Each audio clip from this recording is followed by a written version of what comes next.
Good morning, everybody, and welcome to the Weekender. We are back after last week's break, where we were off partying with Lance for his wedding, nursing hangovers all over the place, which was fun. Yeah. Is it because you kids can't take your drink? No, it's because we took too much drink. I think that's how it works. I think it was more because the drink took me. Well, you had a beer. Yeah. It comes in pints. Hi. All right, we have tons to cover in this show.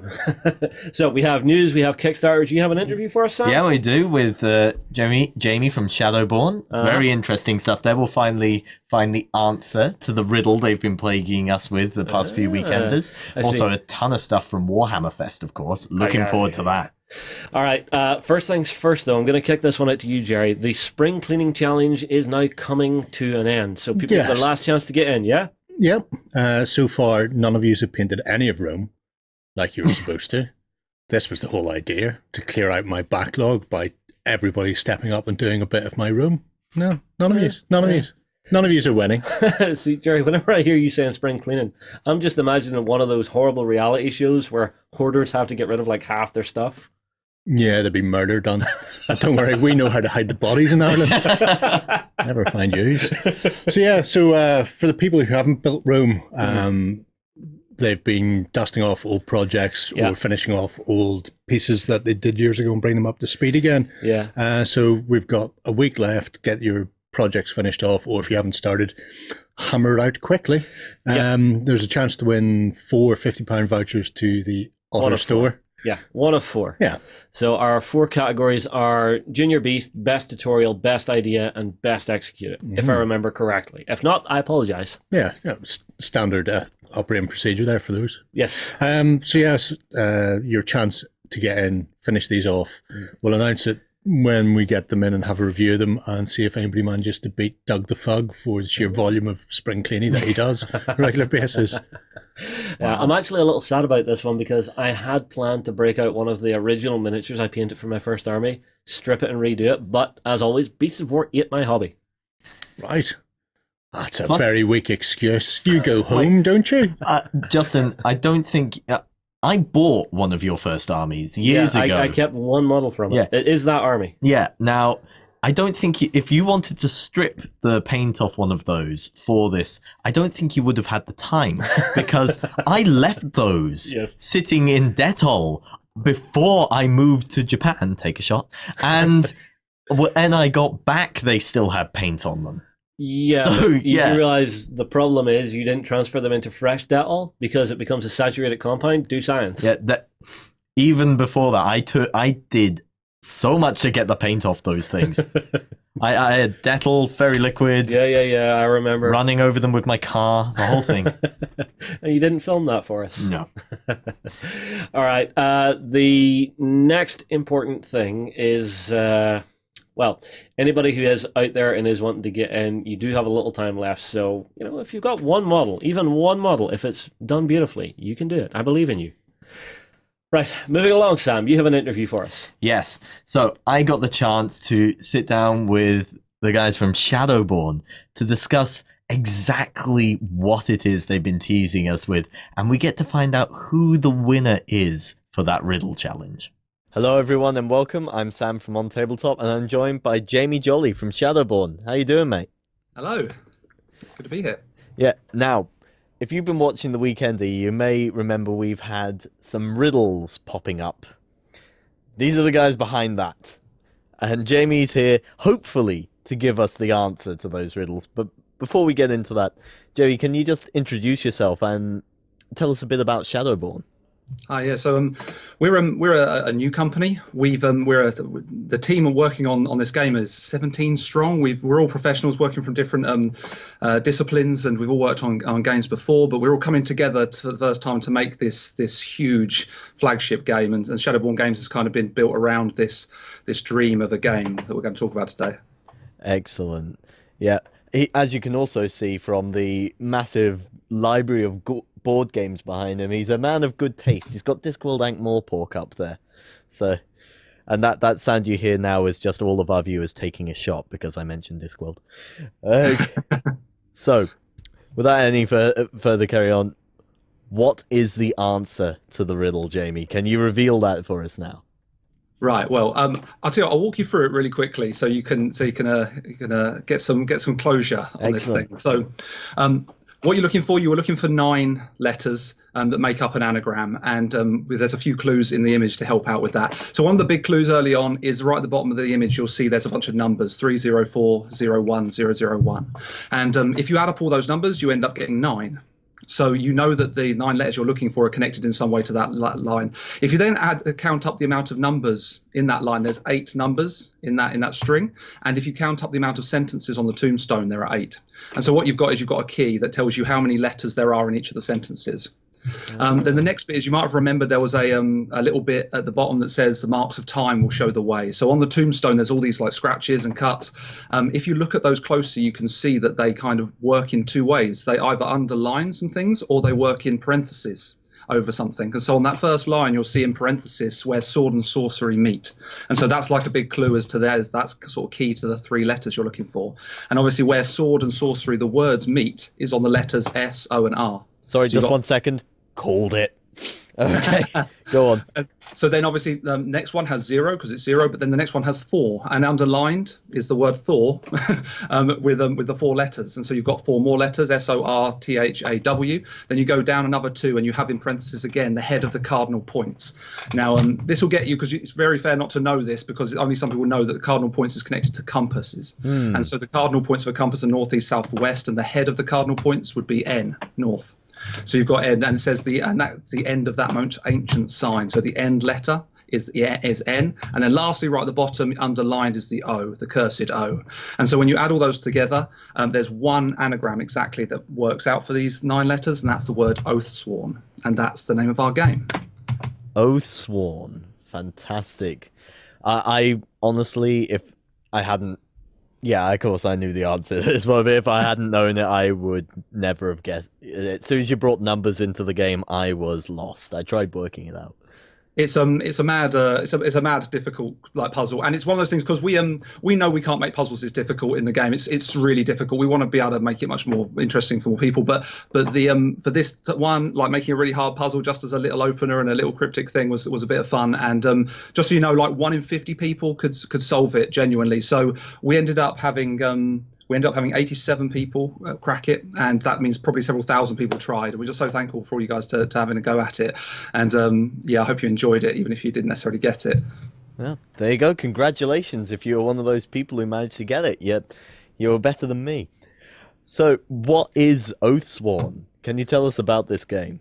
So Oathsworn is this mad brainchild of the team. We've got this we've got a game we're calling a Twisting Tales game. It's a new type of game where, I suppose for years, people have been looking for a way of making a role-playing game in a box, a game that you can play without the dungeon master, but it plays a really deep, interesting story. It takes you on a great adventure and is full of great combat and mechanics. And so this we had to invent a bunch of new systems to do this, but we've created it's almost like a hybrid game. It's a big an extravagant legacy adventure game where you play the game in 2 modes. So you have a big story mode at the beginning that plays a little bit like the game books of the 90s. If you remember the games like Choose Your Own Adventure books or Fighting Fantasy books, it's got a bit of that. We've actually got this extravagant, like nearly 200,000 word novel that we've got that we can play through across multiple chapters. But it's not just a book. It's integrated with maps and navigation on the tabletop, and so you're navigating maps and going to positions in an app, not just a book. You can use the book if you want to, but we've got an app, a companion app, and that's being read to you by a great narrator who I'll talk about in a minute. But then you've got this story mode that follows the journey of something called the Free Company, the Oathsworn, and their hunt for weird beasties. And then once you've gone through the story mode and made all these like hard choices and tough decisions, you then go down into this like teeth and steel encounter with giant monsters on the encounter map. And so you've got your terrain around, and you've got your company, and you're fighting these horrendous horrors. It's been a big project. We've been working on it for over 2 years now, and it's it's a full legacy game. So what that means, if you're not familiar with legacy, it's one where you might be fighting on a map in one chapter, and the next one you're opening a special box and a whole new mechanic comes out, and now you're fighting in a whole different way. You might be unlocking mystery monsters and mystery boxes from the big box. So it's kind of like Christmas. Every time you come to it, every play session is like a new experience. So that every time you're not just repeating the same thing, but you're really being led in new mechanics and new story all the way through from beginning to end. Legacy systems are one of my favorite things in games at the moment. They really add to the narrative. I really like the idea of this almost 200,000 word novel you're playing through. It's a lot to dive into there. So, yeah. Well, I was just going to say, like, that one of the things that I know it's like weird. I as an adult actually went back to the old Ian Livingstone kind of like fighting fantasy games of the past, and I absolutely loved those as a kid. And they were just so wonderful. And you know what? I came away from it thinking we need more of this. We need more of deep. Adult-based stories that are really kind of that I suppose a lot of us who are watching this and myself, we've grown up with this amazing legacy of the Dungeons and Dragons and the fight fantasies and things that came before, and now we've got this. We're kind of grown up and ready to have like adult versions of these things, and so this is like a fully adult version game set in a real grimdark world with a whole new IP that's been just lovingly tended and grown over with this huge team. So yeah, it's pretty exciting. Excellent. So you mentioned the team there. Who have you got working with you on this? So we've just been so fortunate. My goodness. So we've got we have two wonderful artists. These are two twins from China who they've one's Dongjun Liu and the other one's Dongbao Liu, and he's a senior artist at Tencent, and Dongjun Liu is a Weta workshop artist too. Oh, wow. Yeah, and he's just absolutely wonderful. They've been creating this beautiful art. So Dongjun Liu did this this image that you're seeing for the Riddle, and he's done a bunch of the they're just absolutely incredible. They learned to draw at the age of 3, painting on the walls of their crib, and they taught each other. It was like they're like AI, like they just like played against themselves and just became this incredible like art power. So it's just amazing the way they play off each other as well, doing the art, the landscapes and characters respectively. It's just so cool. Then we've got Francesca Berold. She's this wonderful award-winning medieval cartographer. She actually does these maps of the maps that we're using for the story. They're all done by hand, and it takes her a month to draw each one. And it's like a genuine map of these medieval cities set in this world. And yeah, she's just amazing. She's worked on loads of projects for GW and Game of Thrones and other stuff. So yeah, she's amazing. And then in terms of the writing for the story, we've been really blessed. We've got Aaron Dembski-Bowden, you might know. Yeah. He's a lead writer on our team with a team of writers with him. Paul DiStefano and Mike Fletcher is on there, and we're actually got some other quite exciting people that we're talking to as well, getting them on to do some guest chapters that we can't reveal yet. But yeah, Aaron's great. he's right like heart and center grimdark. Mike Fletcher as well. Like he was once voted the most grimdarkest writer there is. He did Beyond Redemption, amazing guy. His day job is he's a forklift choreographer. he does dancing. So in his day job he does that, and by night he's this like vigilante writer of grimdark. Then we've also got Toby O'Hara, my partner in the company. He's the sculptor. He's worked on loads of board games before, and he's gonna do some of the sculpts that you'll see in a minute. Uku Alston, James Mesnick, PhD engineer, working on our miniatures. We've got Paul Grogan, you might know from Gaming Rules. He's doing our rulebook and sorting us out with making sure everything flows well. Because in a game this big, you need some good expertise in kind of writing rules. You need someone whose job that is to get that down well. And then you've got for our narrator, we're very pleased to say we've got James Cosmo, who is he is Lord Commander Mormont in Game of Thrones, and he's just. My goodness, like meeting him in the flesh and recording some stuff with him, you're in a room with him, you're like, hello, Mr. Cosmo. And he's like, hello. Nice to meet you, Jamie. It's just one of those rooms you just walk into and you just immediately shrink, and you're just like, look at this guy. He's just such a badass. So yeah, we've got this so James Cosmo is actually reading this thing. So if you want to go grimdark, you go Game of Thrones actor, and he's just doing an amazing job. So as I said, with this app that you have in the game, you don't have to read this to each other, because 200,000 words, you don't actually read all the 200,000 words, because a lot of it's the choices you make. So you might read like a third of that to actually get through the game. But you, instead of having to necessarily read it to one another in a game group, you can have it read to you by the companion app, and it all kind of flows naturally. And a lot of the work is done behind the scenes by the companion app, which is wonderful. You know, the computers can do a lot of the lifting nowadays in these kind of heavier games that really takes the weight off us. It sounds like you just walked into the middle of a gaming convention and shouted "Avengers Assemble." You've got an amazing crew there. Yeah, so it's amazing how it's all come together, and they're just all like really passionate about it. My goodness, they're just so wonderful, and we're just bouncing off one another so much that like just everything's sort of cascading into this thing. So every time we've got new mechanics, new artwork, new ideas for the story just pouring out of these meetings, and it's very exciting to see what we can make. I mean, just to give you a quick idea of like the world and what we're making. So Oathsworn is set in a pretty dystopian world. It's not our world. It's a different world, but it's one where basically humanity has collapsed. It's in a sort of medieval feudal kind of society, but humanity has collapsed under the weight of a coming doom. It wasn't war or plague, but it was the Deepwood, and the Deepwood is this these horrendous dark trees, this forest, endless forest that rose up, and when it came, it consumed all of the farmland, it consumed the villages and anything that wasn't overly protected, and all that was left was these bastion cities, these quarantine zones, islands in a sea of death, and humanity was cut off from one another, and many of the cities collapsed in on themselves in cannibalism and want and starvation, but some of them survived, and those that survived did so at extreme measures, and then just as people thought it couldn't get any worse, that's when the monsters came. A bunch of stuff came from the shadows of the trees and started assailing the cities, and this is where the pact was formed. And so you have the free companies, which are the group that you play in the game.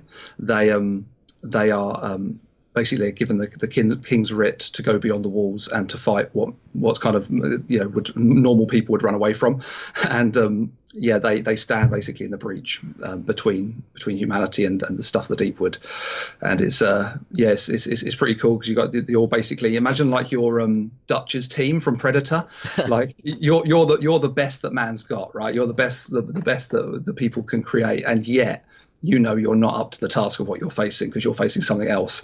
And so colloquially, the free companies are called the 60 seconders, because that's how long an average free company member will last in the combat. So those that survive become these kind of very grim, grisly veterans who, they don't take crap, and you're basically playing one of these elite group as you go through the game, hunting monsters and revealing the world. I absolutely love the sound of this world. It strikes me as a mix between Nausicaa Valley of the Wind, funnily enough, and the folk horror elements of the old Warhammer Fantasy battles. I really want to explore this setting further. What sort of characters and creatures can we expect to find in there? Because for me, of course, monsters are preeminent. What are we going to find in this world?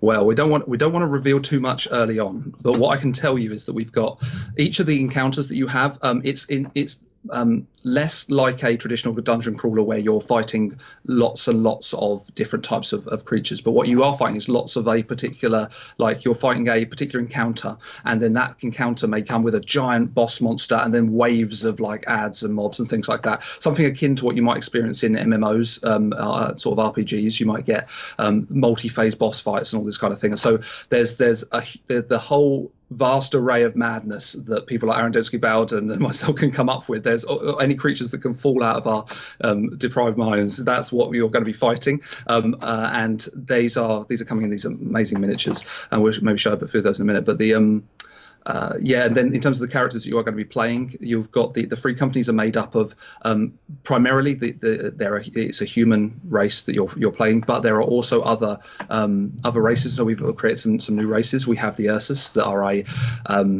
giant predatory like warbear type group. They actually they occasionally just have one lone warrior who just walks up to the city gates, and people let them in because they know that they're only there to fight the monsters. Their whole deal is just fighting monsters.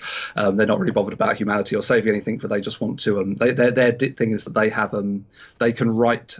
They have armor. They start off basically naked with a set of claws, and over time they can add to their armaments by earning their armor by having a story to tell. If they've killed something awesome, they've had a good hunt, they can then add a new piece of armor to their ensemble and then write their story on the armor. And so every warbear you see has the full bedecked story of their life written on their armor. And so the more armored a warbear is, the more they've been around and the more they've done and sort of thing. So that's why they're there. You've got the Adendri. The Adendri have they're a race of kind of like plant people, I suppose is the thing. They have the witchwood, and they've grown up in that thing, and that's been they've been in a 500-year war with the Deepwood, and so some of their peoples have become refugees in the human cities, and you can play as some of those, and there's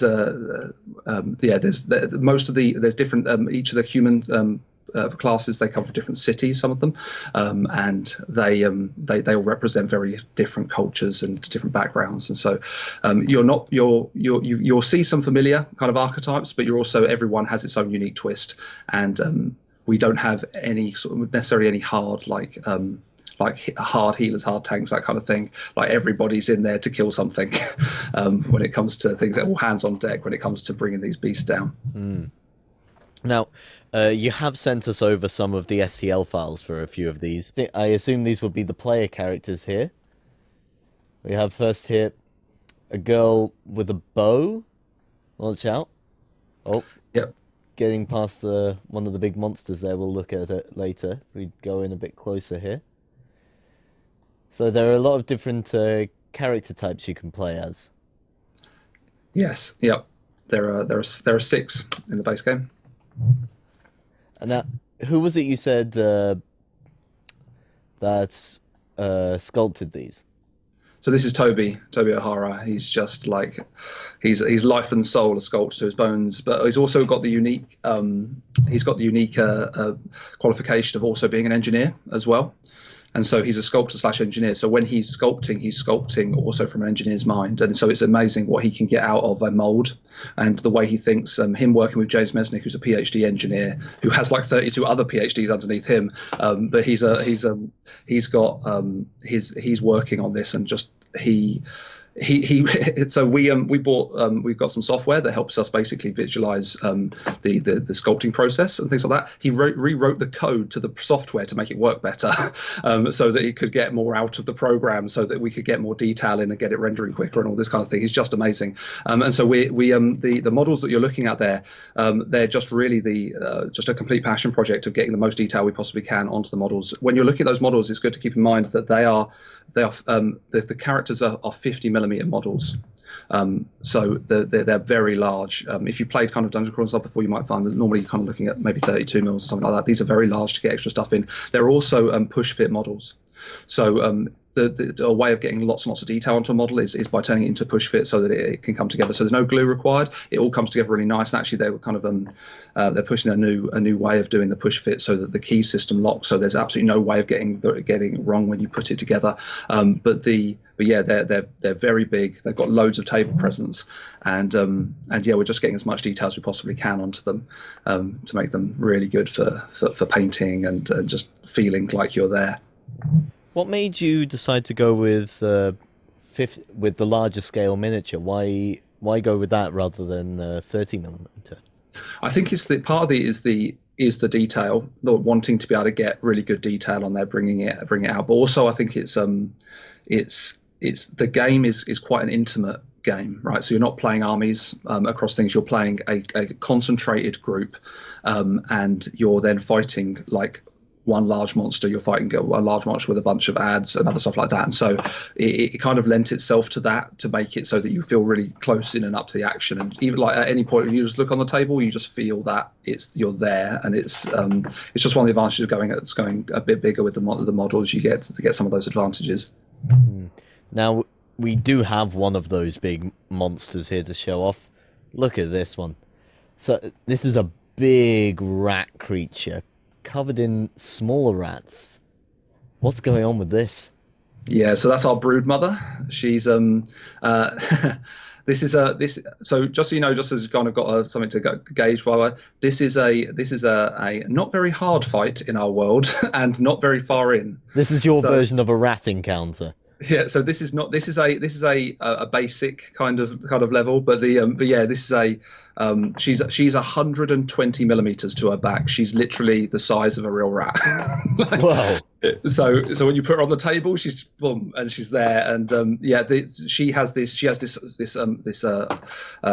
horde of rats that she has with her, and they're dropping off her back all the time and then coming at the group, and so you're spawning stuff off her the whole game, and they're starting to mob the group while you're trying to deal with them. You've got to take her down, and she's running all over the place, running amok, taking out the terrain and eating people, and yeah, it's a pretty vile vile fight. Fantastic. It reminded me of the old Rat King legends of those nests of rats. Ugh. So when is this game due for release? When can we see more of it? So we're pushing for an October Kickstarter with this. All hands are on deck getting this ready, and I think October is going to be realistic. So October is what we're aiming for, and but before then, if you want to see the game, you want to come and have a look at the models and understand the combat a bit better, then we are going to be at UK Game Expo at the end of the month, and we're going to be at Gen Con as well, if you're in America and want to come see us. So yeah, we won a position at the Entrepreneurs Avenue for that, so we'll be over there at Gen Con, and we're next near Games Workshop in UK Game Expo. So so what we're doing is we're just going to have demos of the game there, so you can come and see what it looks like, come and see the miniatures, and just come and say hi. Really, we're new, and we just really want to meet new people and start building a community around this world. Excellent. We'll definitely have to get over and take a look at what you've brought with you. So where can people go to find out more in the meantime? So what we've got at the moment is we have our website, and on our website, which is now open, you can so before we had it with where you could get through the puzzle, and you could come and get a little early look at it, but now the website is fully open, and so if you're interested in getting on this journey with us, come and have a look at the game more. If you come on the website, there's a newsletter sign up sheet, so there's a bit of information on the website, but also to keep it up with updates once a month, we're going to be sending a newsletter out just to show people what's going on with the team, what everybody's doing, and how we're progressing to the final stages. So come and sign up for the newsletter, and that's probably the best way to keep in contact with us, and there'll be sign-ups at the conventions as well. Excellent. Okay, one last question before I let you go here. I'm sure everyone who've managed to succeed in solving that riddle is desperate to know who won the prize, and what was the prize? So the prize is a full copy of the game. When we get around to publishing, so we'll send that automatically, and we'll get in contact with the winner. And I'm proud to say that Mark Suckup, congratulations, mate, you won. You did it. So I'm afraid I don't know where you live, so we'll get in contact and we'll sort that out. Okay, congratulations very much to the winner there. Okay, Jamie, thank you so much for coming on board and telling us about Oathsworn. And hopefully we'll get more riddles from you to tease everyone with. Yeah, let's have to get the box, and we'll see what's in the game. Excellent. Okay, if you like the sound of Oathsworn, be sure to head over to the Shadowborn website, check it out, and let us know your thoughts in the comments below. Some really interesting stuff there. I love the sound of Oathsworn. And if we take a quick look here, there is the website. It's now up and running if you want to go and find out more about Oathsworn. So that dark, almost folk horror feel to it. Them some big ass rats. Oh yeah. The models look great. For the brief bit we saw of the models look absolutely fantastic, and I can't wait to see what else they have with them at UK Games Expo this year. So they're going to be there. Yeah. All right. Well, it is fast approaching as well, so we will have to catch up with the guys while we're there. Right. I have to say I am mildly disappointed with that riddle. Oh, why? Because I thought I had been clever and sussed it, and I spent about 3 hours one night trying to figure it out. It was a 9-letter anagram, right? Yeah, 9-letter anagram. Yeah, I thought the word that the anagram was being based from, because it was the right number of letters, was tombstone. I thought they were trying to be clever. Nope, way off. I was way off, and I was wrong, and I'm glad I didn't say it on the show. There Then I you could have go. wasted your time too. All right, let's. What word did you manage to get out of Tombstone? I didn't, and I was Just just like, checking. constant. Where Really? did you get the M? It was on a tombstone, Oh, I see. You were. and it's a 9-letter word. I see. So you were just going. Ignore the text. It's the thing it's on. Exactly. I thought Okay. they were being super sneaky and doing it that way, which would have been cool. Okay. Certainly All right. different. Let's kick into the news, shall we? What's up Okay. first, Sam? Well, going from one dark thing to another dark thing, Themeborn have announced Escape the Dark Sector. Ooh, show us. Yeah. Now, this is something I know people have been very excited for a while. We've been speculating the idea of Themeborn taking the Escape the Dark Castle idea and heading to a sci-fi setting for it. And here it is. It's just been announced. We don't have that much to go on yet. You're going to play as the crew of an impounded ship trapped in the brig of a large space station. I see. And you're going to have to blast your way out of there and fight your way through to try and find your ship. I see. Now, my hope for this one is you actually get some half-decent weapons, but some super tough enemies to deal with. Yeah, well, they are bringing in some new rule mechanics. It is going to be based upon the Escape the Dark Castle mechanics, but it brings in things like range combat, tactical actions like flanking, ambushing, reloading, and giving you all cybernetic implants to play with as well. So it does look like it's going for that retro sci-fi feel for it. Yeah. Jerry, what would you like to see in this? What's your favorite sci-fi weapon that you would like to play with in this game? Some form of plasma cannon, perhaps? No, laser sword. Laser sword. Laser swords are Good the shout. best. Yeah, Good shout. Good shout. it would have to be. They'd have to have a laser sword in there somewhere. See, I don't know. I want like thermonuclear hand grenades. No, I run paranoia games. Those are not a good idea. That was a brilliant idea. You know, Dr. Pepper's thermonuclear hand grenade. What's the worst that can happen? Well, the Kickstarter for this Cancer. is Cancer is the answer. Anytime nukes are involved, it's always cancer. yeah. The Kickstarter for this is set to launch at UK Games Expo on Right. the 31st of May, so we'll have to make sure to get over Yeah. and take a look at that. Yeah, I'll be running directly to these guys because I love Escape the Dark Castle. It's one of those games you can sit down and play it with friends, or if you're just bored and have an hour, you can just sit down and say, I'm going to see how I can do on my own without arguing with my mates. Ooh, well, there's the challenge. Well, no, because then I'm arguing with myself. Oh, better. Much better. Okay, moving on from that, we have new battle systems terrain coming to Kickstarter. Yep, we just got this teaser so far for a new set of fantasy terrain from Battle Systems. And it's going to be coming to Kickstarter in June. Now, we don't know much more about what it will be besides this image so far. Yeah. You can see we've got a nice fantasy town setup with those sort of classic medieval European style slate tile buildings. Looks like there's some ruins in the background there, some towers.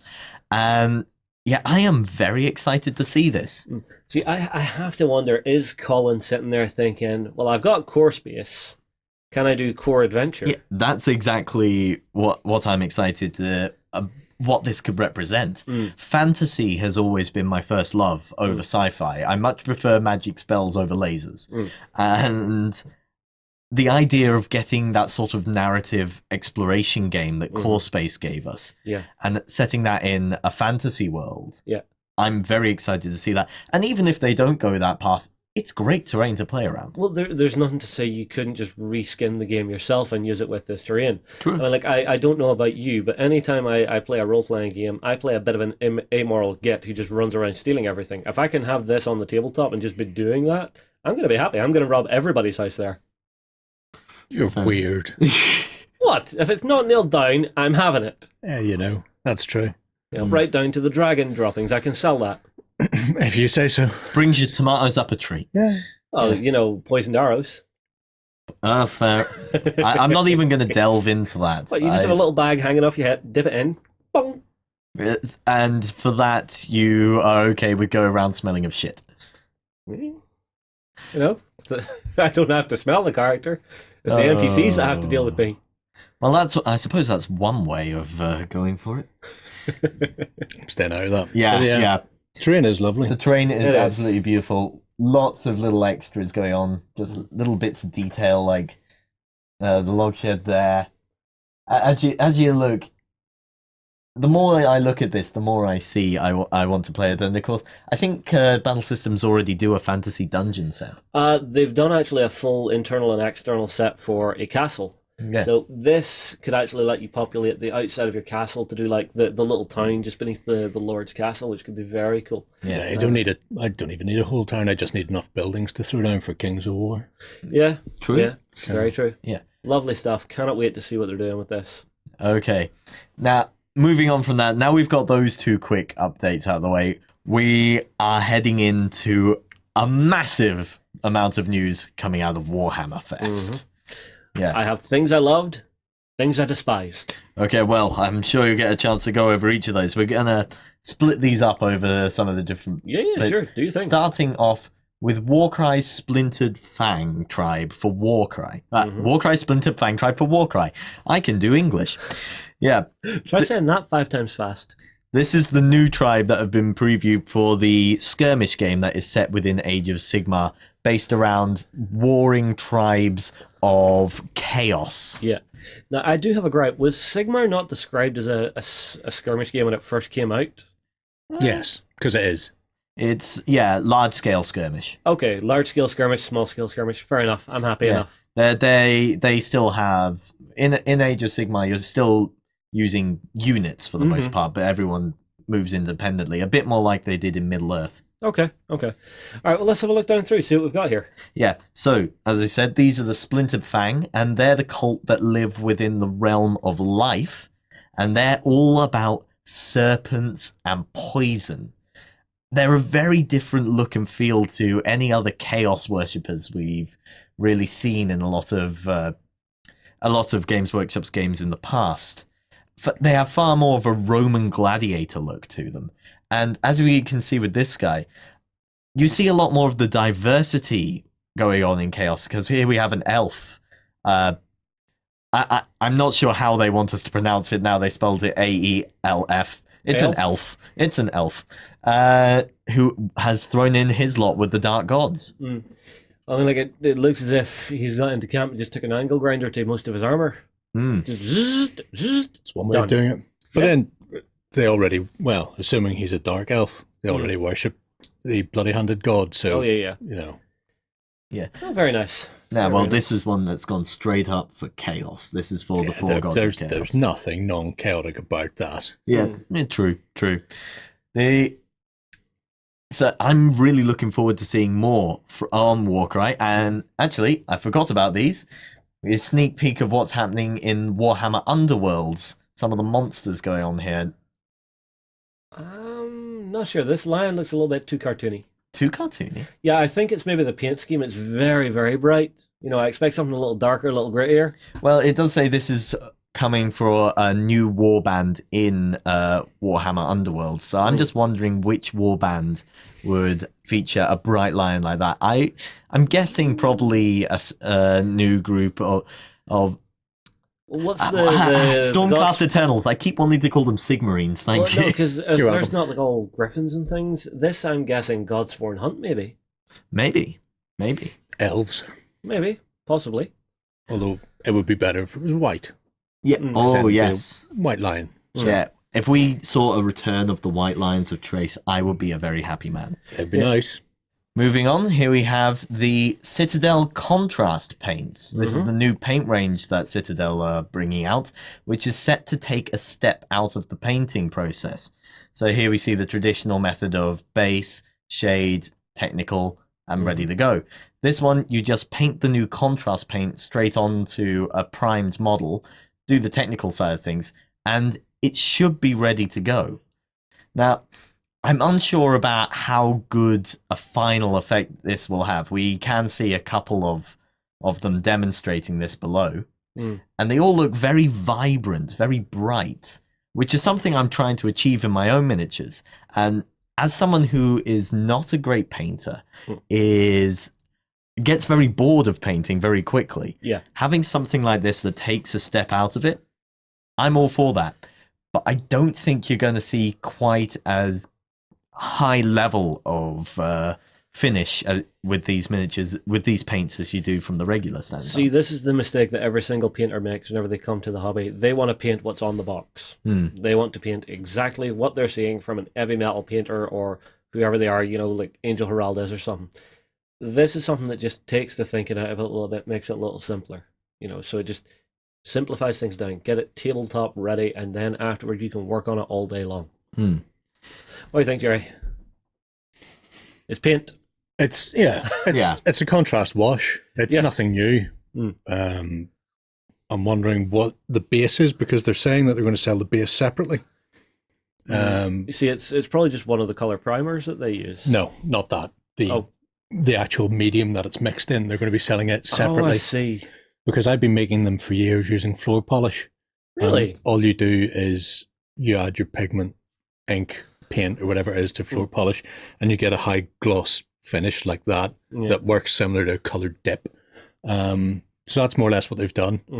Because you have to spray these either white or some sort of bone color. Or maybe a grey. No, because they tried. Because I was listening to somebody from Games Workshop talking about it, and they tried various types of their primer or base colors until they came down to a choice of two different, either a white or a bone. They came up the best. Grey's just too neutral, and you lose, especially for the yellows and stuff. You'll end up with greens and not yellow. So, yeah, it could be handy if you're doing bulk paint jobs. It's not my cup of tea. I would use my contrasts for batch painting, but I use them essentially like a dip. I don't use them to completely replace a color. I use them to get quick shading. Yeah. If that can be done with these, happy days. Although a bottle of floor polish is a couple of quid, I can't imagine the medium that they're going to be selling will be that cheap. Yeah. So it's, it's 6 one half dozen the other.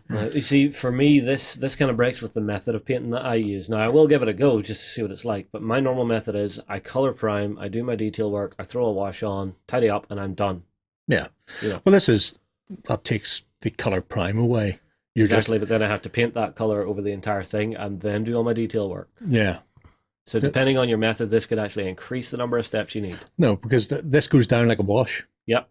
So if you're color priming and then washing, they've been calling this is exactly the same. They've been calling this the one thick coat method. Yeah, but you're missing what I'm saying. So I have my color prime, I do my details. Yes. This will have to prime this, then onto my details. Right. So for my method of painting, it would increase the number of steps I would use. Okay. Well, it will be interesting to see once people start getting it into their hands, how people react to it and what new ways people find to even use it. Yes, that's something I'm always interested in, to find out how more professional painters can come up with new techniques using it. Yeah. It's like the liquid green stuff when it came out. John actually used it to do stippling on tank to actually give cast holes on it, which was really cool. Yeah.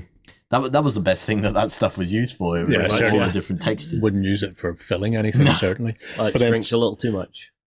Squadron Green, people have been using putties like that for years. But it'll be interesting. It's a different type of wash, but it's non-water based and takes about 20 minutes to dry. So it really is about batch painting big armies quickly. Okay.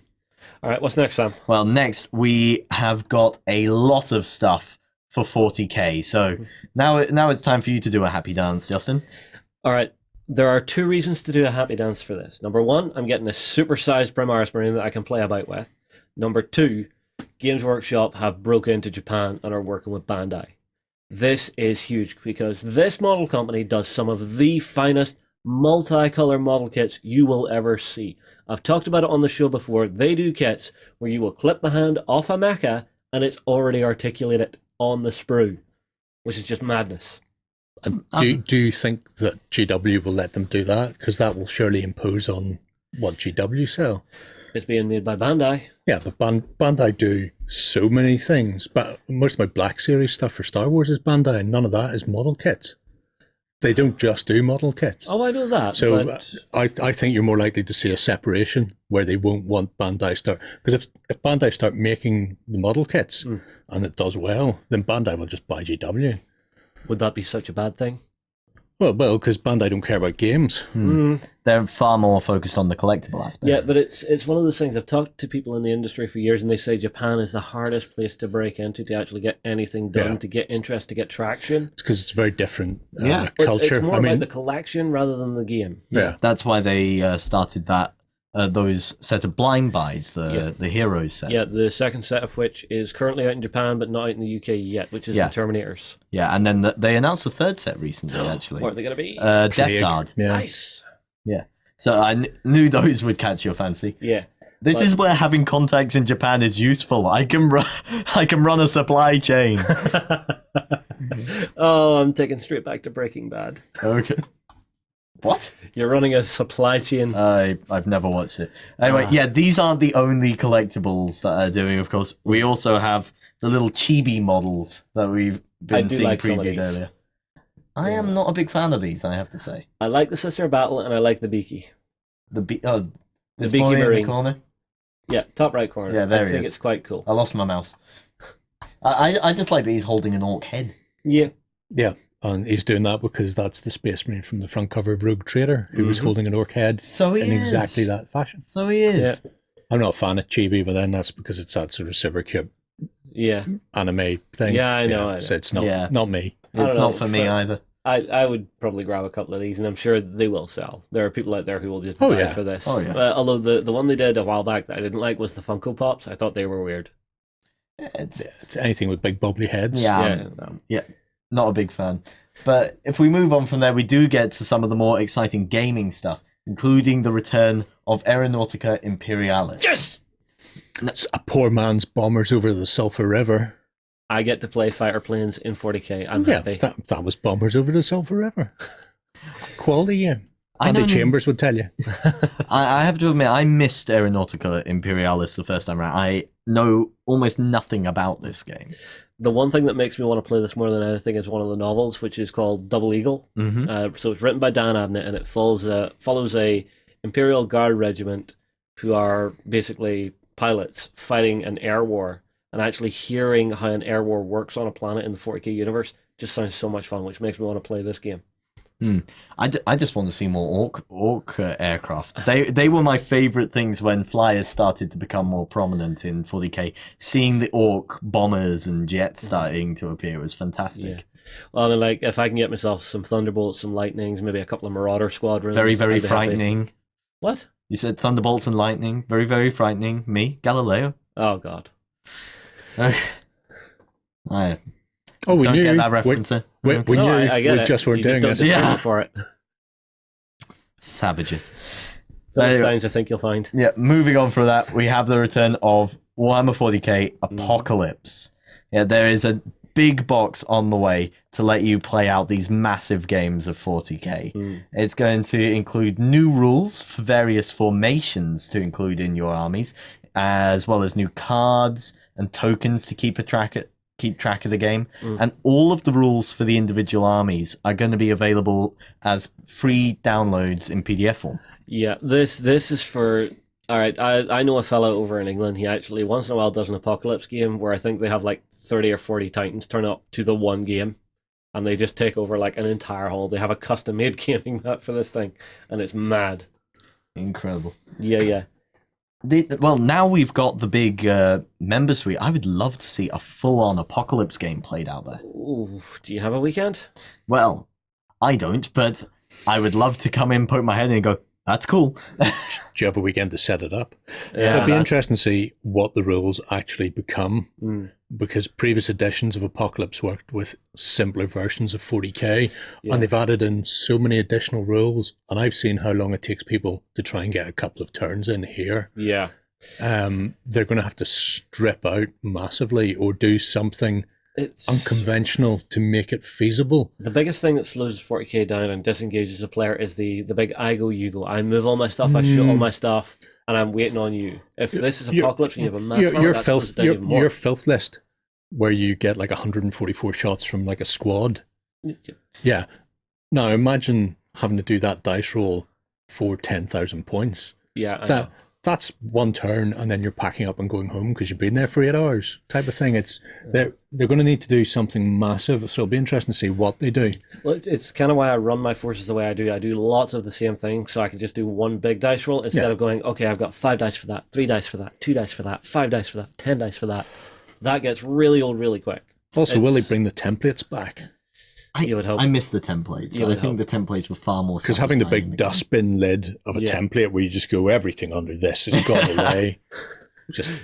Well, they are looking to reduce the downtime between turns, so damage is going to be resolved at the end of a given turn. I heard that, and that worries me even more because, well, when you're expanding the amount of things that's happening, if I shoot at your squad and then I move on and shoot at your squad with something else, and then I go and do something else, and then I come back and that squad still hasn't been killed, and I shoot them, you're going to have so much bookkeeping to do on everything, because you're not just removing it now and then going on. You're going, right, he's taken 17 wins this turn. He's now taken another 5 wins. That puts him up to 23, no, 22. But I ignored 1 to 21. That's right, isn't it? What's right? 21. Is 21 right? I have no idea what you're talking about. I'm lost already. And then you're going, yeah. And then replicate that multiple times. Yeah, and then if you try to do that with token tracking, it's just they're all over your table. Yeah, an abundance of tokens is one of my pet peeves in gaming. I love big games. I love big games of Apocalypse look great. We played some fantastic ones in the past, but they really need to do something game changing to run Apocalypse with the current 40k rules without actually just making it drag. The old speed bumps of going, can't move on, can't move on. Yeah. Okay. Well, it'll be interesting to hear what people think of that one. Moving down a bit, we have some big vehicles coming out. This one makes me unhappy. Oh. So I'll just say this is the Repulsor Executioner that's coming for the Primaris. Yeah. The new grav tank that they're bringing out. Yeah. What about it makes you unhappy, Justin? Is it all the dice? It's got all an the executioner different dice. It's all the different dice because it's lots of different weapon systems. So what I was saying, this is the main kind of criminal for that kind of dice rolling in the game, because it's got like 7 or 8 different weapon systems. Each one's got a different weapon profile, and I have to roll each one individually. Slows the game down no end. I just don't think it looks as good without tracks. This is something of because I started out as an Eldar player. I love anti-grav, but they don't look as... Put it on a snow base and tell everybody it's sleds. Don't worry about yeah, that. I suppose you could, yeah. Yeah, you could. Yeah, I don't mind different weapon systems on the tank because I've always had them. So my Imperial Guard are just, so many executioners as far as I can see. I don't know. For me, it's something that always slows it down. It's why in my squads, I try not to throw in way too many different specialist weapons. He's got a power fist. He's got a chainsword. He's got this. He's got this. He's got this. I just want to say, okay, here's how many attacks I got. I'm going to roll them all at your face. What I will say is, game-wise, I can't see the rule it fits because it's got so many anti-infantry weapons on it. And then it's also got a battle cannon on it that, or whatever that gun is. Yeah, well, I mean, it's also the only one of 2 transport options the Primaris currently have. Oh, it's transport, of course. That explains it then. Yeah, so... Anybody who hasn't seen the Pentagon Papers, go and watch the Pentagon Papers. You won't be disappointed. I don't think I know of this. Oh, it's a film about how the Bradley transport was developed. Yeah. And it took the American Army, something like 15, 20 years to develop the Bradley. Because they kept going, but it doesn't have a turret on it. What do you mean? It doesn't have a turret because it's a trip carrier. Yeah. But if it had a turret on it, then it could fire at things. Going, oh no. And by the end of this 20 years, they'd put missile launchers on it, a turret. They'd had to take out crew capacity to put in ammo. So it's a Bradley for Space Marines. That's amazing. Pretty much. Oh, it's gone up in my estimation now. That has just completely changed my view of that. I love the idea. My pet peeve is just there's so many different weapon systems. If I could just get this thing with some decent, like twin heavy onslaughts on there with a heavy bolter, I'd be happy. You do you? Yeah. Just clip those things off and stick them on then. Well, this isn't the only vehicle, of course. The Adeptus Mechanicus have some cool things here. This one's quite fun. The Doom Rider. Now, I've seen these have actually been a bit controversial among some. Some really like it, some really don't. I absolutely love it. It's a D-Day landing craft. Yeah. It's a D-Day landing hovercraft. Yeah. I absolutely love that hovercraft style. And it fits with the more pulp look of the Adeptus Mechanicus. Yeah, really sort of that well. more 50s sci-fi feel. Yeah. Is this the only picture of this you've got? There is another variant of this vehicle. I've seen another picture of that variant, but with scuttly legs on it. Oh, you're... Not here. No, not here. The other one I've got here is the Disintegrator. Yeah, no. There are, and they're the same two tanks, but that one's got the walker legs, like the, what they call it, the Dune thing. Yeah, the thing that the Defiler came from. Dune Crawler, yes. Yes, yeah. And then the one above has more tiny, scuttly, spiky legs, like a centipede style thing. Yeah, that type of thing. So That's kind of cool. I like scuttly legs. Yeah. Because they've already got You that. sure that someone hasn't done Photoshop wizardry to it? No, because it came out from Warhammer Fest. That's so fair enough. I seen those before I Okay. seen this, because I didn't realize this existed. I see. It is quite cool. I like the idea of it. It's nice to see the Mechanicus getting some love. So I have to ask, since you've seen both the leg variant and the hovercraft variant, which one do you prefer? I really like the leg variant, but now I've seen the hover. I would have the hovercraft for the troop transport, Yeah, because that just seems more sensible. Yeah. And then have scuttly leg variant for the Disintegrator. for that Yeah, I go with that. that battleship looking fella. I'm less keen on the Disintegrator just because of that massive battering ram. Oh on no, the I quite front like there. that. You know, with the cowcatcher on the front, that's pretty badass. That's just to keep people off while you're firing your rockets straight into them. Yeah, true enough. I just noticed with the steering, Fins. at the back here, the whole thing reminds me a bit of Thunderbirds. If they decided to go on the offensive, Or a fat Dalek. or a fat Dalek, yes, that is a Dalek. No fat shaming. No fat shaming the Daleks. Yeah.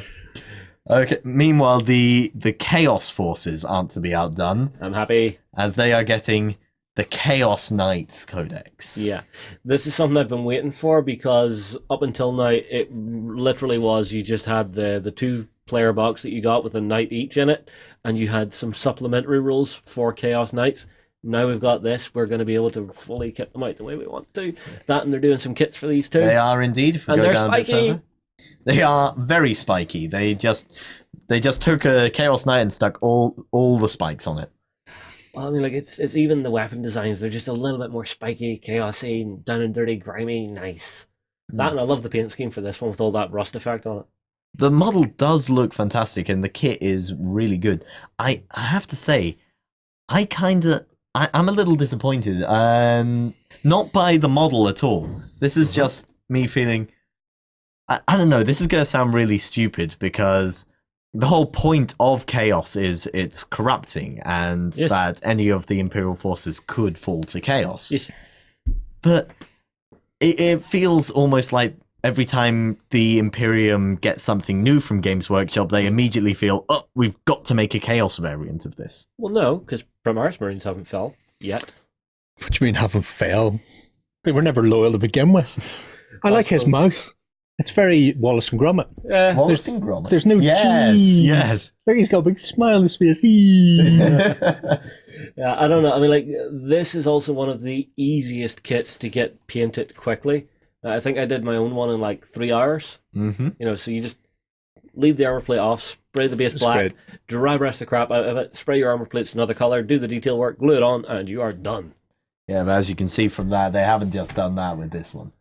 There's so much extra bits of detail all, going on even there. like down to little bits of graffiti on the thigh there. Yeah, it is a fantastic model, and I'm most looking forward to seeing the conversions people come up with, using these and then taking them that extra step further to show which chaos god they're devoted to. I really want to see someone do Nurgle with this. Just make it down, dirty, grimy, slimy. Yeah.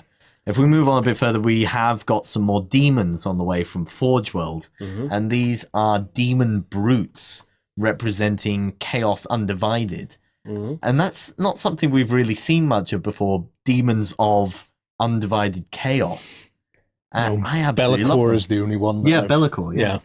Which is interesting because he's got a very similar head to Be'lakor. Yeah, they look very similar to Be'lakor, even just the general body type Yeah. and everything going on. Maybe we could see a return of him. Has he had a sculpt update? No, not since they smashed the world. Whenever he had to hand over the crown to Archaon. Yeah, he wasn't happy about that. No, Yeah. Forge World also have some new Dark Angels coming for the Heresy era. Ah, very nice. Now, the Dark Angels are one of my absolute favorites chapters. I just love the iconic look and feel of them all. Less so the Heresy era ones, although this guy completely changes my mind on that. I think it's just because I don't like the black armor as much as I like the dark green. Yeah, we see. For me, it's always the backstory of the Dark Angels that kind of puts me off them. Is that they were kind of holding back at the Siege of Terra and waiting to see which side was going to win. Yeah, so they could have been traitors. They might still be traitors. You don't know. There's a good pic. A while back, I wrote up an interview we did with Gav Thorpe. I found this good picture of Gav sitting there with a piece of paper. And I believe the paper had originally been to advertise a Q&A session he was going to be doing on Reddit, but someone had photoshopped it, so instead it said, the Dark Angels are heretics. There, I said it. Nice. That was definitely the image I used for that interview. I know that was the one. Yeah. What have we got down the Underhive then? Yeah. Well, we have some new characters on the way, Ooh, including this Dome Runner, who I don't know if Ben can be annoyed. It's not foot on rock, it's foot on pipe. It's a really nice, brutal fighter of a character. And they're followed by the Ammo Jack, who, well, they live up to their name. They've got ammo covering every square inch of them. I would hate to see what happens if this person gets shot. That would be one big boom.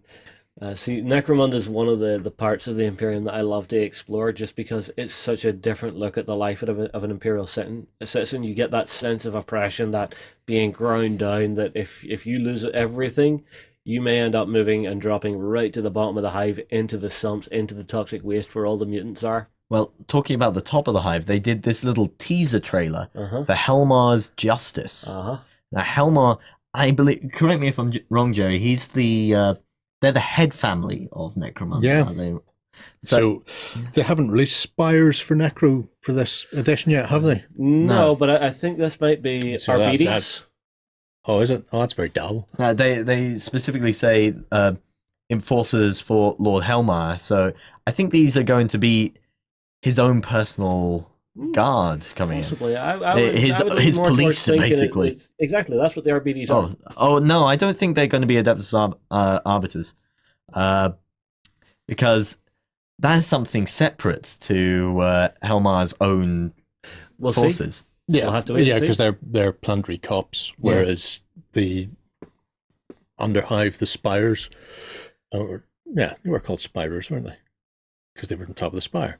Anyway, they're just rich families. The rich is rich, and so they used to just go hunting and killing with all the best toys. Oh, right. As far as I recall, the Arbiters wouldn't be so concerned with planetary law. They'd be more about imperial law. Yeah.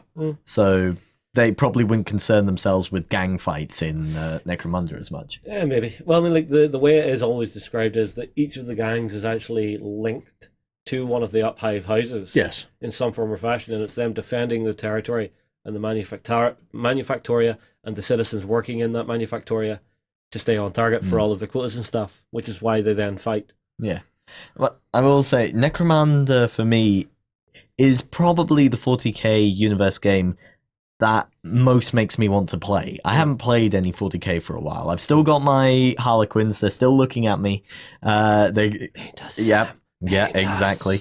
But Necromunda, just that more character-focused feel of it. Yeah. It makes... I'm more interested in this than, say, Kill Team, which again feels far more generic. Necromunda has a character to it, especially when you go back and look at the older books and also. I think you brought in the original rulebook for that. Well, I brought in my hardback, so the second edition version of it. Yeah, Which I think they recently did a reprint of. Did they? I think there's a reprint kicking about out there. That's handy. For people who don't have that, go and buy that. That's great. Or people whose old copy like yours is falling apart. My copy is not falling apart. Don't go into the editing suite, Jerry. If anything has happened to my it wasn't copy... before he had it. If anything happened to my copy... Everyone's dead. I did nothing. Not my responsibility. Moving on, we have a Painted Sisters of Battle. Okay, this Won't is help something you. folks have been waiting for years. It's Plastic Sisters. Yeah. Now we've seen this model shown off a lot, but now we're getting to see it in all its painted glory. And this is going to be available as an advanced model before the main release of the Adeptus Sororitas. Yeah, I mean, I have been sitting thinking about what my second faction for 40k is going to be this time, and I think Sisters do look good. They've Fire everywhere. They've never had much appeal for me. I don't know. I suppose, again, it's because I hate any models with massive shoulder pads. Those aren't massive. They're perfectly in proportion. Nah, it's just one of my big pet peeves of miniatures. I really don't like oversized shoulder pads. Yeah. I was actually recently listening to the latest novel for 40k, Plague War. Got it on Audible. And there's actually a battle sister in that who is just such a religious fanatic. It is crazy. She breaks into a place where they're holding a child who is basically filled with the Emperor's light, and she's just like, I'm taking a kid to help Gulliman. The guards are going, no, we have orders from Gulliman to keep you here. No, I'm taking her. Shoots them all and takes the kid. Good. That's exactly how it should be done. You know, the very first sister battle picture is in Rogue Trader, and she's shooting a space marine in the head because he's done something wrong. I think he's a rainbow warrior. Anyway, regardless, sod him. Yeah. Okay, well, and that was the last time we saw the Rainbow Warriors. Yeah. Now, enough of all that 40k nonsense. We've got the most important announcements from all of Warhammer Fest next. Get your bottles ready. You may need to take shots. The Scouring of the Shire! Is this one you've been waiting for, I'm guessing? I didn't even know they'd be reprinting this. I am so excited for this. The last supplement they did, of course, we had most recently the Battle Company's book. I made sure to pick that up. I can't wait to play some skirmish adventures. But before that, we had, I think it was Gondor at War. And so I expected it to be more of those sort of supplements moving forward. I didn't expect my love for the Scouring of the Shire to be paid off this early in the new run of Middle-earth's life. They've got a lot of places they can explore with it, so, you got lucky. Yeah, and everybody loves killing hobbits, which I imagine is why they've released it. It's like, how can we up the hobbit killing quotient? I beg to differ. Whenever I play my hobbits and they're getting slaughtered, the other side are usually cheering my hobbits on, because anytime the hobbits succeed in anything, it's 10 times more epic. You know what that is? That's protective amnesia kicking in. That's just false memories. False memories. They're probably cackling and rubbing themselves as they killed all your hobbits. Well, speaking of people who'd be cackling and rubbing themselves while killing hobbits. Hey, look, Liam Neeson's even there. Actually, he does kind of look like Liam Neeson a bit. Yeah. I don't know, you kind of got Dolph Lundgren on the left, or the right there. So these are the new human ruffians who will be coming Very out. harsh on Dolph. And I actually recently finally watched Creed 2. Man, he got old. So yeah, these are the new ruffians. They're going to be leading, of course, Sharky's force. I think they're going to be new characters, possibly, because if you play ruffians, and I don't know why you would, they don't have much for them. They only have 2 characters, and that's Sharky and Worm. But are they fun to play? The ruffians? Yeah. I don't know. I've never seen them out on the tabletop. I've never seen anyone use the ruffians. I imagine battering 7 shades out of hobbits all day long has got to be the most enjoyable thing ever. I know what you're doing if you ever get dropped into Tolkien's world. Oh, yeah. You're going straight to the Shire with your happy stick. Pretty much, yeah. Well, the Shire have some of their own happy sticks, and they've got getting some new characters as well. And it's not just the usual Shire militia we've seen. We're seeing a lot more individual character and among these hobbits. Here we have 2 of the sheriffs, who I have a bunch of sheriffs in my army, and they're not worth the points. Are these all new sculpts? Yeah, these are brand new sculpts. These 2 I particularly like. I think Ben made the point of how, because there is a far more of a focus on the citizens of the Shire, these would be great as even just NPC characters to place in Bree or among Hobbiton or somewhere if you're doing a One Ring or Adventures in Middle-earth campaign. Yeah, maybe. Yeah, I absolutely love these. They are definitely going into my army. I cannot wait for them release. Oh, we've got a few more here. This boy may become one of my new favorites. whenever I play with my Hobbit army, I always feel Farmer Maggot running around with his scythe. This guy's going to be accompanying him in every warband with that fork. Mm-hmm. Yeah, you got to fork it to him. And then, of course, because if you're going to the Shire, you need some Hobbit holes. So they're starting to do Hobbit hole terrain? Yes, well, this is going to be from Forge World, because most of the new stuff for Lord of the Rings is being done via Forge World. Mm-hmm. And the interesting thing about this is it's not the full terrain.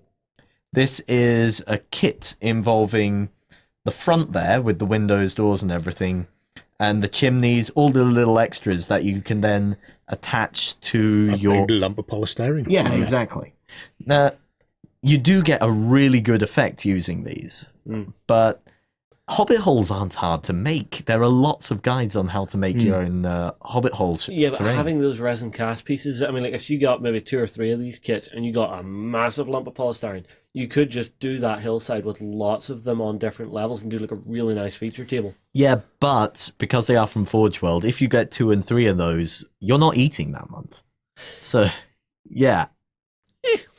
They are beautiful, and I cannot wait to see the game tables they make with them. Yeah, yeah. There is a few more extras coming along from Middle-earth as well, including Daoin for the forces of Rohan, this new hero. And he is followed along by the return of Golfimble, who is a goblin war chief who attacked the Shire back in its history. Good man. Okay. Yeah, and one of Bilbo's ancestors, Bandabras Bullroarer Took. Oh, is this the guy who actually rode a horse? Yeah, he was big enough to ride a real horse, and he hit this goblin war chief so hard he took his head clean off and knocked it down a rabbit hole, thus inventing the game of golf. That is actually in the books. Yeah, but hearing that just brings me back to Billy Connolly on how golf was invented. Oh, if you haven't seen it, go watch it. It's great. Yeah. No, you Oh, no, sorry. It was Robin Williams. Robin Williams on that one, aye. Yeah, apologies. That's a good one. But, yep, stuff coming for the Shire. I could not be more excited. I am extremely happy to see this.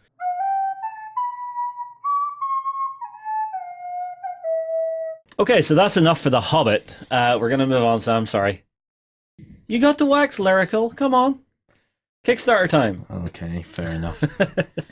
All right, so the next one is The Verge of War. Yes. Now, this is actually one that isn't on Kickstarter yet. Yeah. This is coming to Kickstarter next week. Now, we actually talked to Verge, the guys behind Verge of War last year when they first kickstarted their game. And they released it. They successfully funded and have delivered. Yep. With the first 2 factions of their 28mm sci-fi skirmish game. We can see some of them have magically appeared in front of us. Yeah, because we actually got some early access previews. So we've got guys like this. Yeah, these are from Really nice. These are all currently available from their web store. These ones. These were from the first set, which created forces for the humans and the Sayat Aggression Force, who are basically your greys, your Space alien sharks. reptilians. Yes, the Sayat Aggression Force have the Shorks, who are space sharks, and Space who are sharks. basically one of their slave races. And we have dinos. Yeah, Yeah, that's the always Sayat nice. Aggression Force. That were one of the things that drew me to Verge of War when I talked to them last year. They've created the game with enough scope that you really can have anything going in it. So you've got Greys leading dinosaurs, fighting with the help of the new Kickstarter they're going to be launching on Tuesday, pirates, and various different gods. There is a pirate there. Yeah, we do actually I've have... actually got one of your little greys who's actually floating on a control console, which is quite nice. He's space surfing. Yes. Yeah. Now, one of the coolest things about Verge of War is their free pose miniatures. Now, this is something I haven't really come across before, at least with miniatures gaming, where a lot of their miniatures have been designed so you can pose them any way you like. Yes. Now, we got our chance to try that with 3 of them, to varying degrees of success. Yeah, so we each got one miniature. So, Jerry, you got this one, our big Space shark. lizard man dude. Big Shork there. Short. Yeah.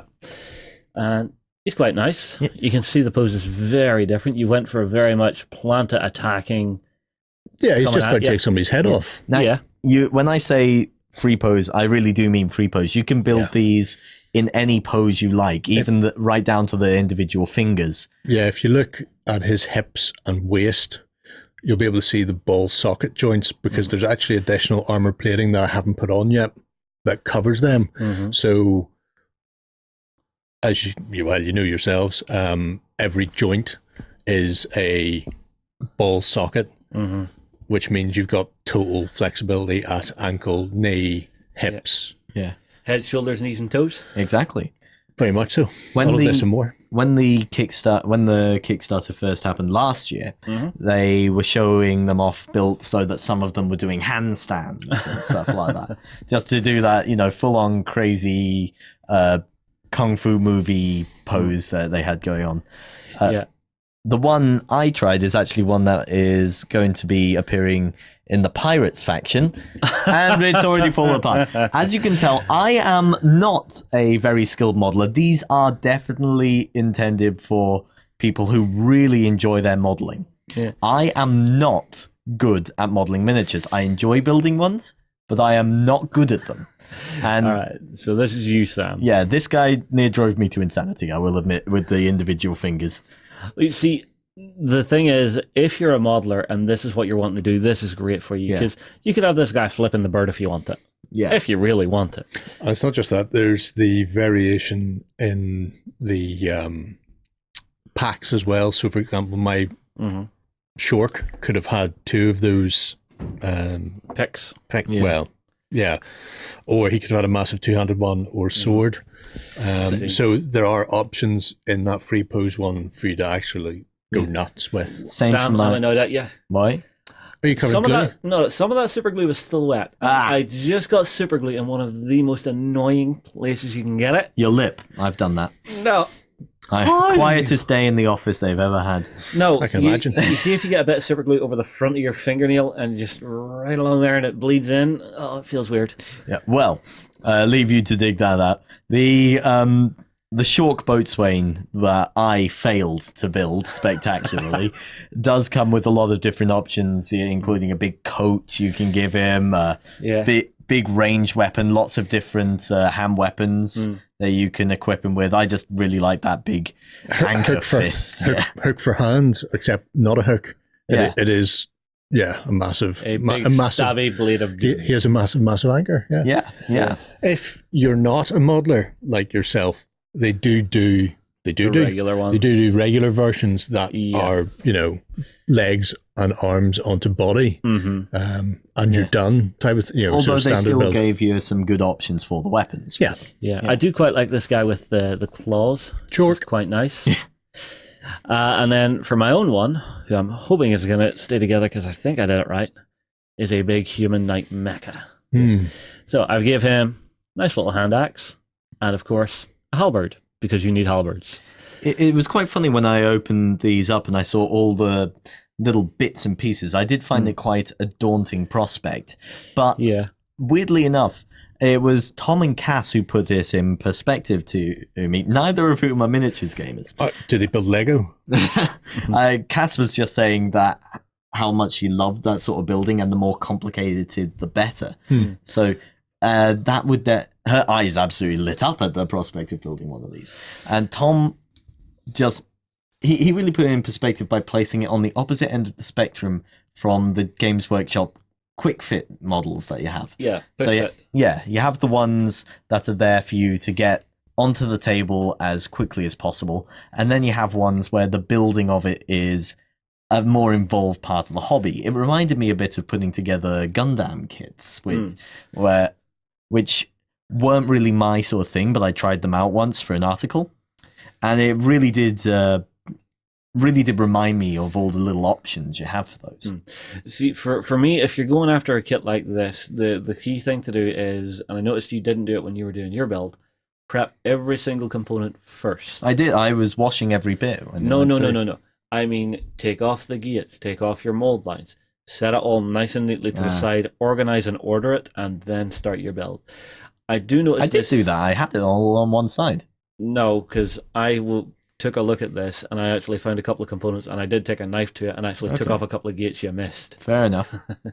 But what I will say as well, I do notice this is a younger company, because I am seeing these miniatures have been 3D resin printed and then sent into the casting.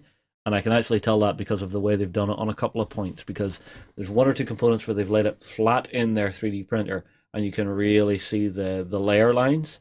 And there's another couple of points where they've actually missed cleaning bits of the scaffold, so you get the little tiny 0.5 of a mil dot where the scaffold has connected still. So it's a really nice design, and I like the idea of having such modularity to it. For me though, I'm a gamer, I just want to get it put together and get it on the table. How did you find putting these together? Oh, I loved it. Yeah? If I had another couple of hours, he'd be finished. I see, so you still got more you think you could do for that? Well, like I say, I still have the armor plates to put on between the sections, and you could sit down and really go to town with the actual build on it. And there were a few points where I was deciding how to build it. So I was getting up out of my chair and kneeling down or striking a pose or moving my arm and going, right, well, if my arm's twisted this way, then my elbow needs to be there. I found myself doing that as well when I was arranging the hands and the fingers.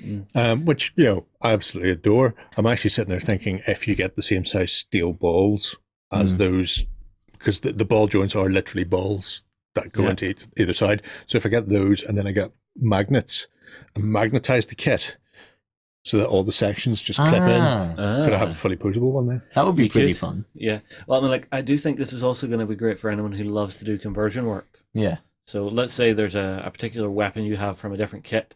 You want to fit it on. This allows you to put it in there, and you're not having to clip around hands and reattach guns and stuff. Yeah. Well, I mean, even on the one I did, I actually took so this cloak is actually meant to be a single piece, but I just took it and glued it on, so it was a nice little split one. So it's just tiny little things like that you can just do very quickly to make it look cooler. Yeah. Well, if we take a look at the Kickstarter, let's go for it. The new factions are actually going to take this one step further. So as you can see, it's an arrangement of the pirates, and the new factions are the pirates and the Asgar. And here we have the boatswain. This is of course a special variant of that model, but the general sculpt there is the one I attempted to build. You can see different variants there. I need to show this to anyone who hates foot on rock, because it's foot and feet on treasure. Yeah, it's a great looking sculpt there. There you can see him sitting in the back with the rest of the space pirates. And of course, I heard Pirates I was in, and I love that they kept that sort of classic movie freebooter look to them that I absolutely love. Yeah. And then you have the Asgar civilization. And the Asgar are supposed to be this ancient race of beings, probably one of the oldest in the galaxy, who go around playing as gods. Oh, so Vorlons. Thor, Odin. Yeah, exactly. In fact, there's something I want to showcase when I go a bit further down. Hopefully I can find it. Here we can see some demonstration of the free pose potential you can have for one model. I do like the claymore above the head. It's quite nice. There are some. I like that guy with a walking stick. Who brings a mech with a walking stick? That's amazing. He's a bit of a sir. There's the guy.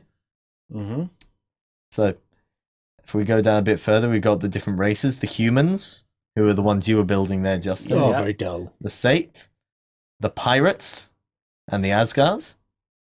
And you can download and find out more about this all on the Verge of War website. And they have downloads for the different codices. Yep. This was the leader of the pirate captain, who I believe a model of we do actually have there on the table. I think I already showed him. Yeah. Who, again, you can see can be assembled in plenty of different forms with that flowing cape, different head options, different weapon options. Space peg leg. Yeah. Better than a regular peg leg because it's in space. Exactly, yeah. So the boatswains, voidrels. Where is it? There's this one picture I really want to show. Here's the Asgar civilization. So you can see them decked out in Egyptian headgear on that one. And that's because the different houses of the Asgar are... Different pantheons? Yeah, they're different pantheons, exactly. So the Elar are Greek gods, the Ra are Egyptian gods, the Aesir are Scandinavian gods, and you can assemble them to resemble whichever of those pantheons you prefer. Scandinavian, clearly. Why would you not? Because the Greek exists. I'm gonna with Jerry disagree. on that Nah, one. I'm sorry. Norse gods, Scandinavian, I'm there. Yeah, but the models look absolutely incredible. The Asgar have a far more graceful look that sets them at odds with the pirates. Now, of course, I would choose the pirates, but I really love the statuesque look of the Asgar models because they do capture that sense of both being an advanced civilization and having one that has influenced. We've seen lots of people do the ancient gods thing, the ancient aliens aspect. Yeah, aliens. But I think this is the one that this is approaching it in a slightly different way by going straight up. No, they're wearing masks. This is them pretending to be the gods. That's so they're doing it SG1 style. Yeah, exactly. Yeah, but we haven't really seen that as much with a lot of tabletop factions. Yeah. And yeah, that really appeals to me. I really like that look. It makes them far more manipulative as well. Well, the art style is gorgeous. The miniatures look good. The next question is, what's the game going to be like? That's what I'm thinking about right now. Well, you can download all the rules from their website, so you can give it a go. We've got the sets now. You can give it a go. As if I have time to play games. Yeah. I have too many games to play. True enough. Outrageous.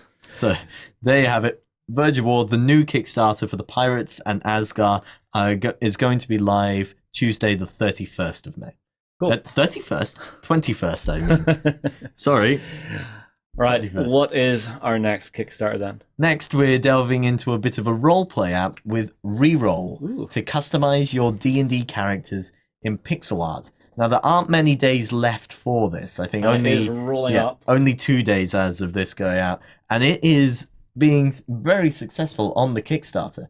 But this app will allow you to keep your D&D characters on your phone. It gives you a basic D&D 5th edition character sheet and allows you to create a custom pixel art for your character with a lot of customizable options for it. See, I like this because the way we do D&D at the minute is, so we're on our Discord and we have like tons and tons of Google Docs where we're tracking everything, and we have the writable D&D character sheet, but figuring out how to use it was a nightmare. If I could get an app on my phone that I can just export that and send it up to the guys to show the latest, I'd be happy. Yeah, I know how you feel. You just tap on it. That's what fillable means. You put your cursor over something like name and then put your name in. Even I've mastered the fillable PDF document. Yes, but you then have to bring it down and send it up in a format where it can be read and still be customized without losing the file that you just created, which allows you to customize and update again. PDF. Yeah, I've never had that much problem with that. My entire group had problems with this, okay? Well, anyway, the main thing about this is it does allow you to create those customizable pixel art pieces. It's a nice add-on to it. I mean, like for me, it's just the handiness of being able to track stuff. If I'm sitting there thinking about something, say the GM reaches out and say, okay, you're going to do a miniature encounter while you're away on your own between sessions, you can very quickly call it up and have your information right there. Well, for me, actually, the pixel art it fills a gap that I hadn't really realized I felt when I roleplay online. Now, I much prefer pen and paper RPGs without the miniatures. I much prefer it without the miniatures because I tend to find the miniatures just get in the way of it. But even so, when I have played games of D&D without the miniatures, I tend to find I look up minis and buy them and paint them for that character, even so, because I like having that physical representation, that something that feels more personal. Look at what you do with Hero Forge. It's exactly what you're doing with that. Yeah. Here you've got that option to create your personal icon without having to go to the expenditure of buying a miniature that you're never going to use if you're playing a miniature-free game. I wouldn't even mind that, just to go, hey, that's him. Yeah, well, there you go. Well, scroll on down. Let's see if there's anything else in here. Yeah, lots of different weapon options allowed with the backers only. Lots of cool stuff here. Kickstarter exclusive pet slots. And yeah. And so they're busting through some stretch goals as well. Yeah, like I said, they have been very successful on this Kickstarter. There isn't long to go on it, so if this catches your fancy, you really have to run over very soon. This is actually one I'm very tempted to dip in on. I'm guessing it's not a huge cost or a huge outlay for anybody. No, I think the initial one was about $11 to get like access beforehand and stuff. Yeah, cool. This is definitely what I'm interested in, and I'd say everybody out there, if you're a role player, play D&D 5th, give it a go. There you go. Okay, moving on. We just have one more Kickstarter, and these are the fawns from Mr. Thomas. RGD Game. Give me back my sock. There's one person out there who'll know that. I do Hi, not know Austin. that. Yep, the fawns from RGD Gaming. Now, I actually got a chance to film a quick look with some of them. We got, I think, War Games Atlantic, who helped with the plastics of this, sent in a sprue of these, and I built up a couple of them and did a quick overview of how I found putting them together. All right, well, take us down through. Let's see what we get in it. Very nice set. They are that classic form from Greek mythology. I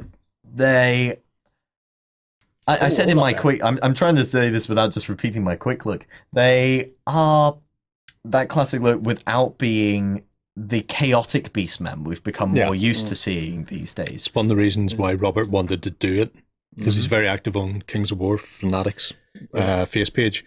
So it was to get something for the herd. And so I don't know if the War Games Atlantic did that initial sprue, but I don't know if that's actually the production sprue, because that's only 3 male. They're looking to do female, and then they're also looking to do additional 1 or 2 add-on sprues. So assuming they hit the stretch goals, the basic box will be 20 with like 8 different bodies and 8 different heads, male and female. I do quite like the weapon designs and the variety that you're getting here. Yeah.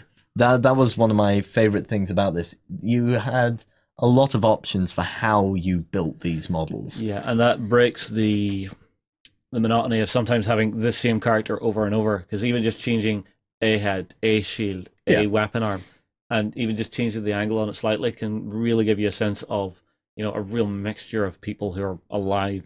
Yeah, which is what you need whenever you're rocking a couple of hordes of these in your herd army. Yeah.